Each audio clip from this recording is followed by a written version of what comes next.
ನಮಸ್ಕಾರ ಎಲ್ರಿಗೂ. ಇದು ಏನು ಅಂತ ನೋಡ್ತಿದ್ದೀರಾ, ನೈಟು ಹಿಟ್ಟು ರುಬ್ಬಿಟ್ಟಿದ್ದೆ ದೋಸೆಗೆ ಅಂತ. ಇಷ್ಟು ಫರ್ಮೆಂಟ್ ಆಗುತ್ತೆ ಅಂತ ನಾನು ಅಂದ್ಕೊಂಡಿರಲಿಲ್ಲ. ಬೆಳಗ್ಗೆ ಅದೊಂದು ಕೆಲಸ ಬೇರೆಯೇ ಆಯಿತು.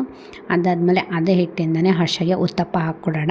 ಅದರಲ್ಲಿ ಕ್ಯಾರೆಟು ಆನಿಯನು ಎಲ್ಲ ಮಿಕ್ಸ್ ಮಾಡಿ ಉತ್ತಪ್ಪ ಹಾಕಿದರೆ ಟೇಸ್ಟಿಯಾಗಿ ಬರುತ್ತೆ ಅಂತ ಅವನಿಗೆ ಉತ್ತಪ್ಪ ಮಾಡಿದೆ. ನಮಗೋಸ್ಕರ ರೊಟ್ಟಿ ಮೊಸರು ಇತ್ತು, ಆಮೇಲೆ ಅದ್ರ ಜೊತೆ ಒಂದು ಕರಿನೂ ಮಾಡಿದ್ದೆ. ತುಂಬ ಚೆನ್ನಾಗಾಗಿತ್ತು. ನಗು ಯಾಕೆ ಬರ್ತಿತ್ತು ಅಂದರೆ ನಮ್ಮ ಹಸ್ಬೆಂಡ್ ನನಗೆ ನಗಿಸ್ತಿದ್ರು. ಅದಾದಮೇಲೆ ಸ್ಕೂಲಿಂದ ಒಂದು ಸ್ವಲ್ಪ ಬೇಗನೆ ಬಂದೆ. ಇವತ್ತೊಂದು ಸ್ವಲ್ಪ ಮೂಡು ಚೆನ್ನಾಗಿರಲಿಲ್ಲ, ಯಾಕಂದರೆ ಲೇಡೀಸ್ ಪ್ರಾಬ್ಲಮ್ ಗೊತ್ತಲ್ವ, ಒಂಥರ ಇರುತ್ತೆ. ಅದಕ್ಕೆ ಏನೋ ಗ್ರೇವಿಂಗ್ ಆಗ್ತಾಯಿತ್ತು.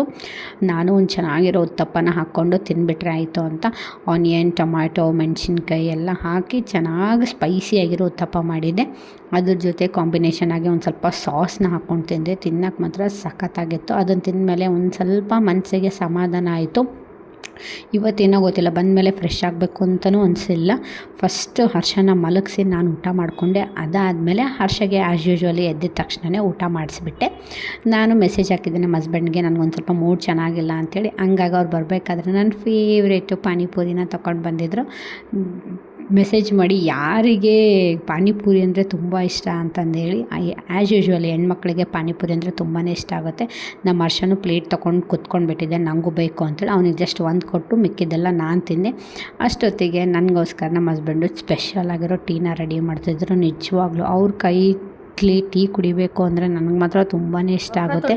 ಯಾವಾಗಲೂ ಅಂತಲ್ಲ, ಈವ್ನಿಂಗ್ ಮಾತ್ರ ಯೂಶ್ವಲಿ ಅವರೇ ಟೀ ಮಾಡೋದು.